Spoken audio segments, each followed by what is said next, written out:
Brenda J. Lilly here from Creative Consultations. I just wanted to put out a small disclaimer before we launch into today's video that says I'm not a licensed therapist. I'm just here to engage, to encourage, and hopefully empower other artists to go out and live their art dream. So here we go. Enjoy the video. Well, good Monday morning, everybody. It is Monday morning, January 6th, 2025. It is the first Monday of the new year. And I want to say welcome. I hope you like this video. If you do, like it, subscribe to the channel, and share it with people you know, with people you love, with people you want to encourage to keep on becoming who they were created to be. All right, I'll see you on the flip side. Well, good Monday morning, everybody. I've got my big blue cup of coffee. I hope you have something too and that you're ready to rock and roll because I know I am. So, Happy New Year. I hope everybody has had a great almost first week of this new year. Last week, I talked about, or I dropped in a little nugget of being careful about not getting caught up in someone else's whirlwind. And I want to unpack that this week. I think that this, at the beginning of this new year, moving forward into whatever it is you're moving forward to, I think it's important. It's a hard discussion to have, but it's an important discussion to have about getting drawn into someone else's life drama. I want to start with the other whirlwind, the idea of whirlwind.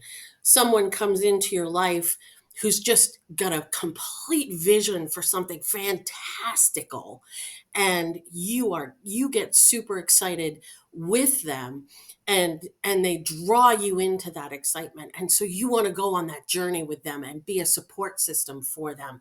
And you look at your skills and your talents and your gifts and your abilities, and you say, yes, this is how I can support you.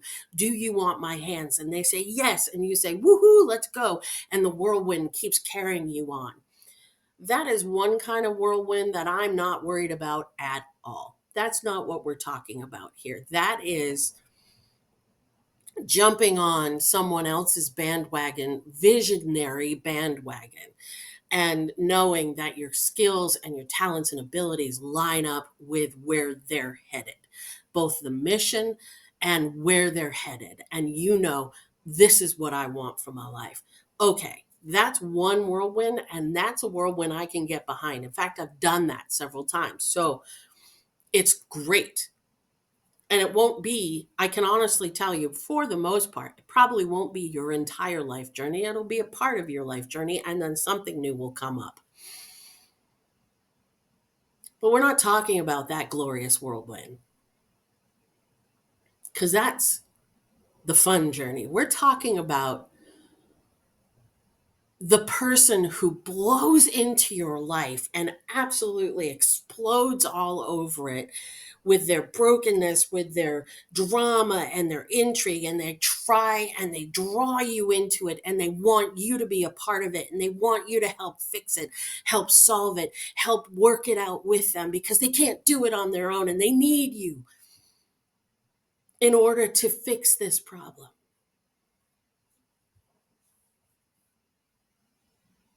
That's the whirlwind I want to talk about today. And that's hard because honestly, some of these folks are people that you love, people who are family or like family.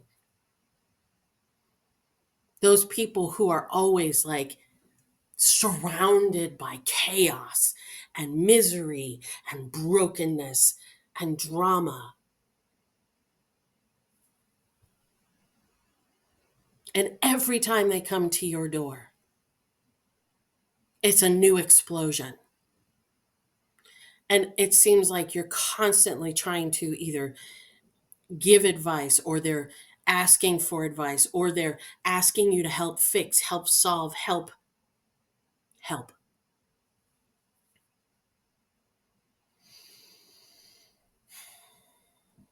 And that can turn into dangerous codependence. I don't think we're supposed to be independent. I think we're meant for community. I think human beings were built to be in community with one another, that we thrive when we are together. Even introverts need people, need community. None of us were meant to be an island. I think I've said this before. In fact, I know I have. We're better together. There are so many platitudes, so many cliches I could pull out of my kit bag right now, but I won't. But I do know, excuse me, that we are better when we are together. And so there is this level of togetherness that we want to have and to achieve in our life. But what this kind of person is asking for is not intra dependence, which is better together, coming together, being in community. They're asking for codependence. So I can't live without you. I can't do this without you. You need to help me with this. There's nobody else who can help me with this. If I don't help them, they're going to X, Y, and Z. I mean, I've had people say to me, if I don't help them, they might kill themselves. What? What now? So you're actually being put in charge of someone else's living or dying? Because if you say no so that you can take care of what you have to take care of today, get groceries for your family, finish your work day so that you can bring home a paycheck at the end of the week, so that you can pay your bills, that if you don't attend to your business, they're hanging their actual life over your head. Now, that's an extreme example, my friends. That is an extreme example, but I know that it has happened because I know people it has happened to. Man, that is a whirlwind that I think we need to learn how to put boundaries around and avoid as much as humanly possible.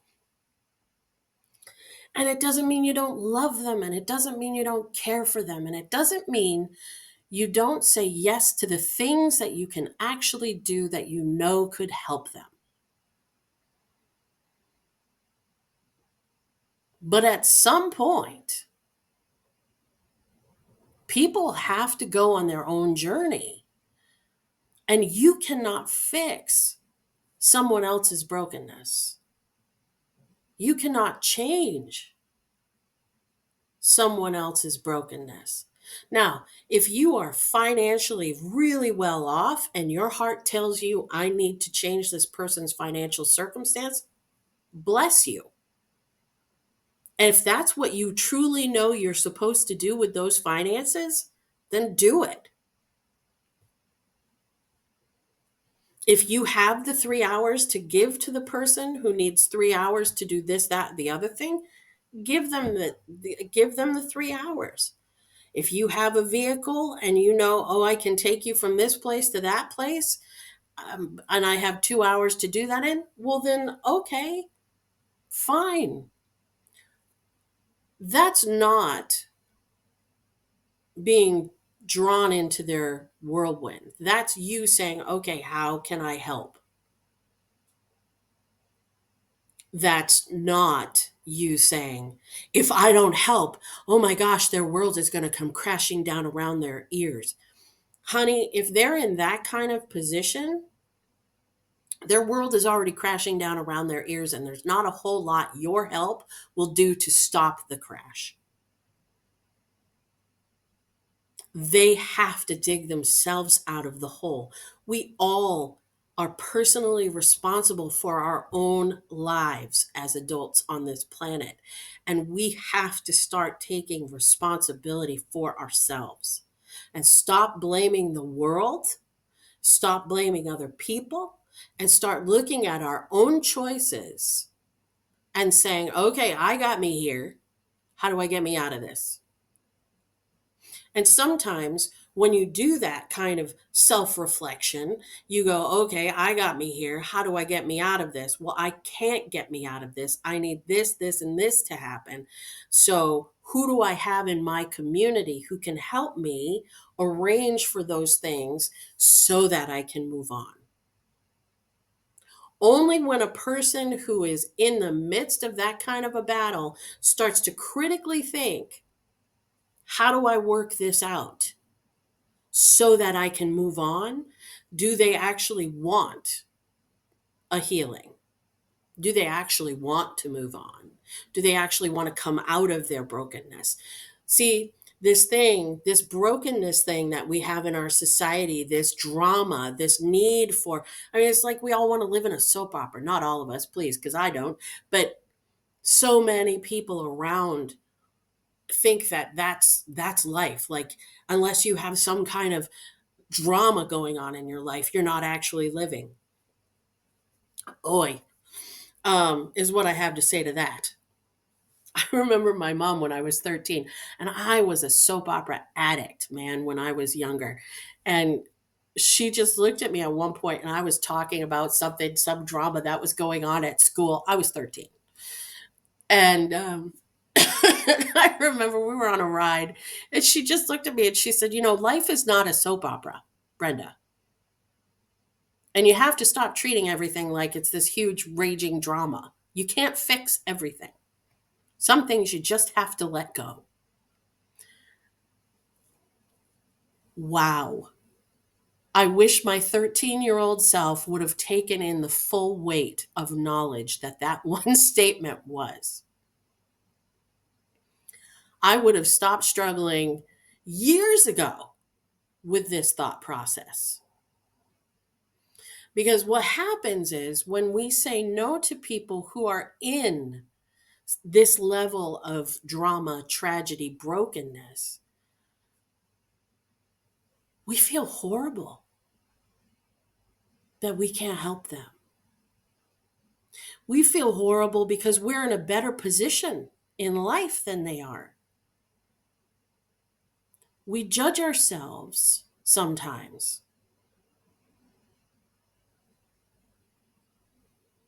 because we chose to help our family to keep engaging in what our process and our journey is, rather than derail our process and our journey in order to help them fix theirs. I mean, I've actually had somebody look at me and say, what kind of Christian are you that you're not? It doesn't matter what the ask was. The ask was beyond what I could give, which is why I said no. It doesn't matter what the ask was. Sometimes all I can do is pray with you and pray for you. I can't affect or change other people's life circumstances the way they want me to sometimes. Prayer is a powerful thing. I know that as a Christian. So I'm not saying it's the weakest thing, it's the last thing, it's the, you know what I mean? When I say it's the only thing I can do, it's also an extremely powerful thing for me to do for you. So no harm, no foul. When someone says I'm praying for you, expect things to change. Expect mountains to be moved, because that's what they're praying for. So if you don't want them to pray for those mountains to be moved, if you would prefer to stay stuck on that mountain, if you would prefer to stay stuck in that brokenness, stop asking that person to help you. because powerful things can happen when people pray. But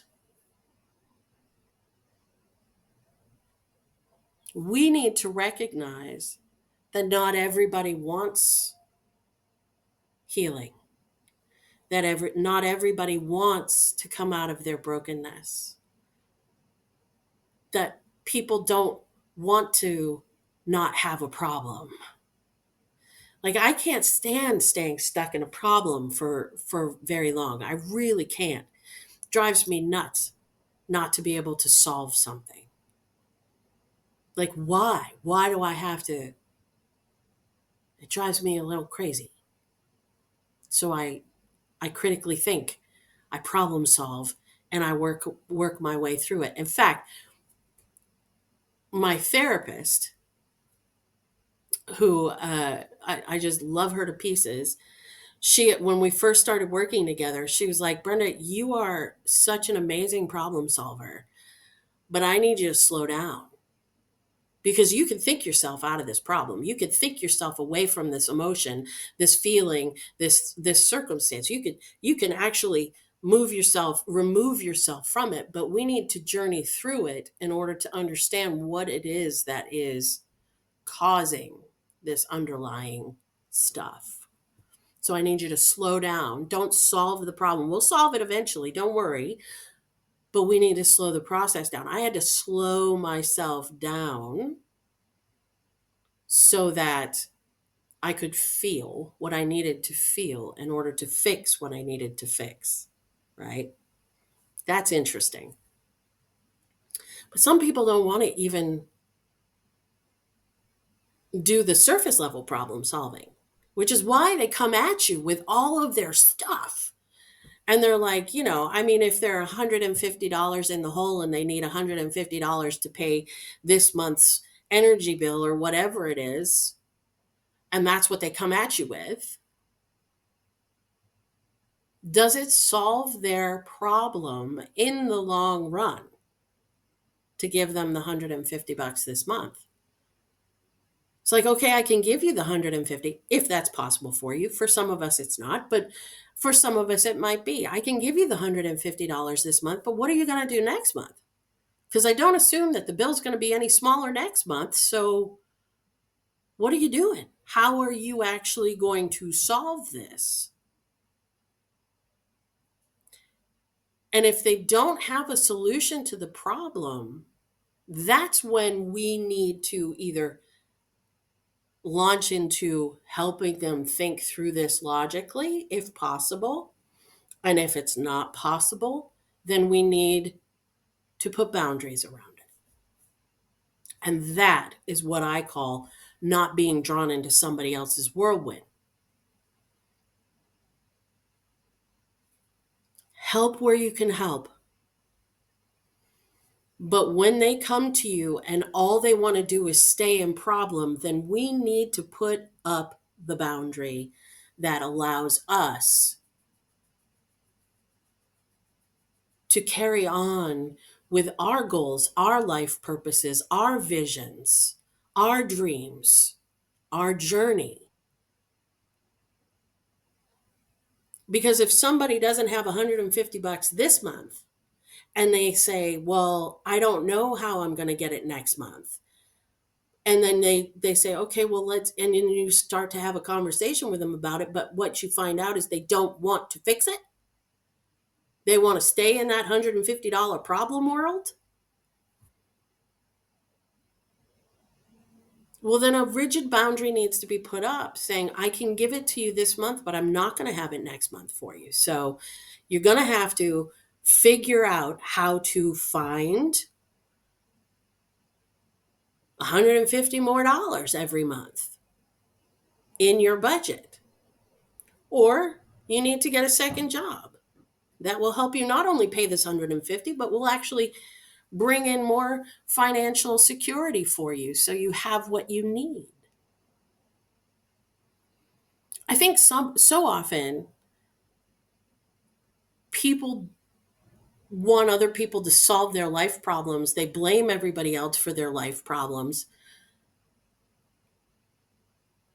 And what it comes down to is a lack of desire to actually want to work hard for their own stuff, for their own life. But that's not reality.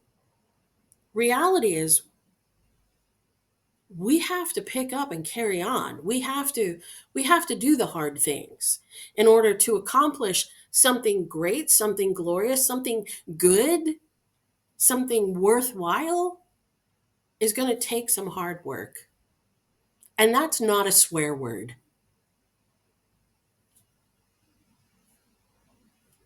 So you have to put in a little sweat equity into your life. What else are you doing with your time?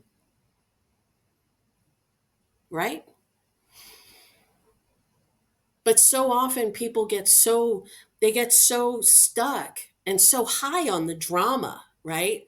They're living in this world of chaos and massive problem, and they it gives them something, like that's what they like suck life out of. That's not living to me. And so when someone comes at me with that kind of energy, I'm very careful. I'm very, very careful with it.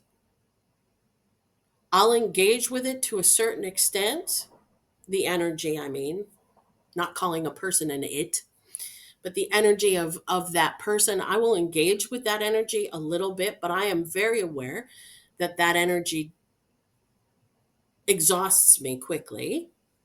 So I've got to be careful. I'm also super clear that because they are having some sort of emergency in their life, it doesn't necessitate that I launch into action, right? If I look at what their emergency is and I have no way in my purview to help them with it other than to pray, then that's what I'll offer.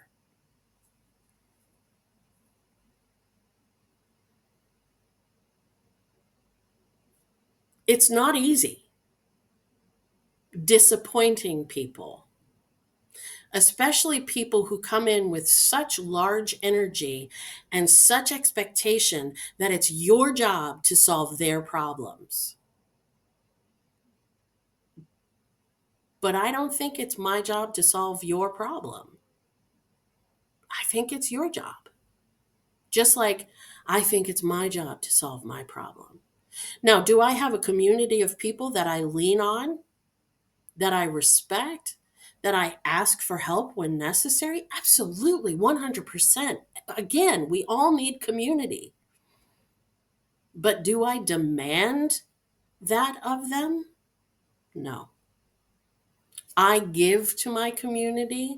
And so when I need something from my community, they're willing to help me. Whether that's just prayer, or whether that's sometimes finances, or whether that's whatever, help moving, whatever it is, we figure it out. Changing a light bulb because, my ceilings are 10 feet high and I'm not a giant, but my Dutch friends are. Yeah. So you call a Dutch person over and they can change a light bulb without getting on a 6-foot ladder. Huzzah!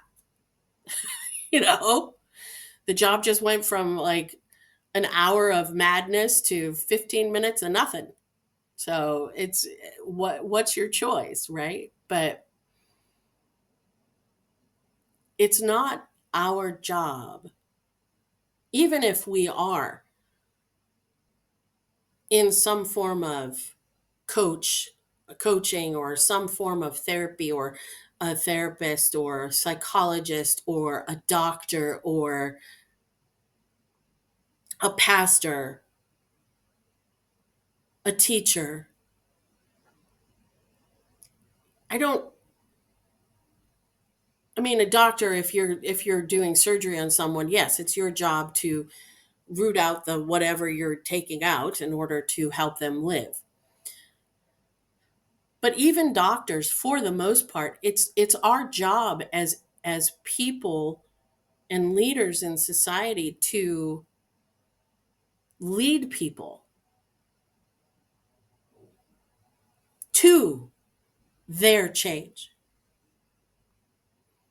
Help them see that change is possible. Help them see that healing is possible from brokenness, that they don't have to carry the weight of the world on their shoulders at all times.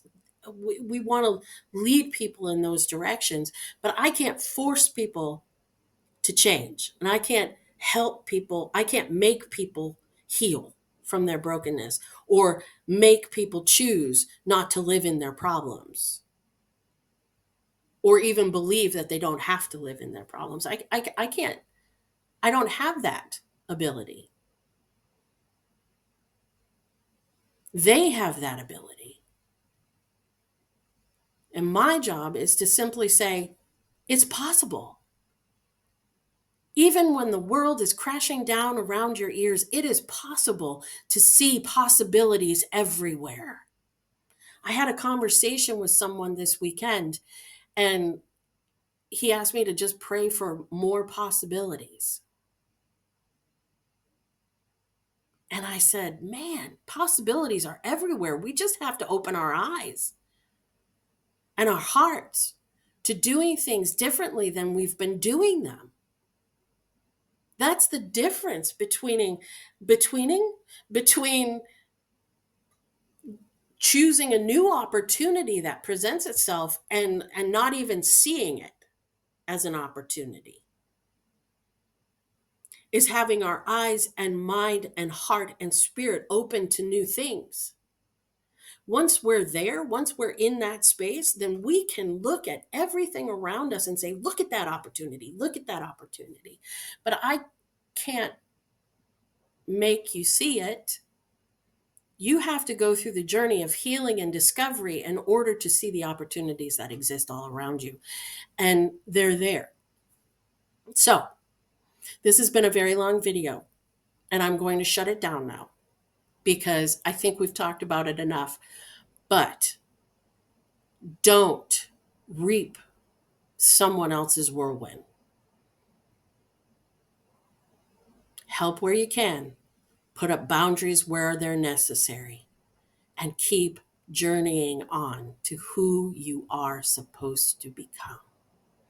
All right. I love you all. Have a wonderful week, and I'll see you next week. Hey, thank you so much for watching our video. I hope you liked it. If you did, give it a thumbs up. And if you haven't subscribed to our channel yet, subscribe. What are you waiting for? All right. I hope you all have a wonderful week. Bye.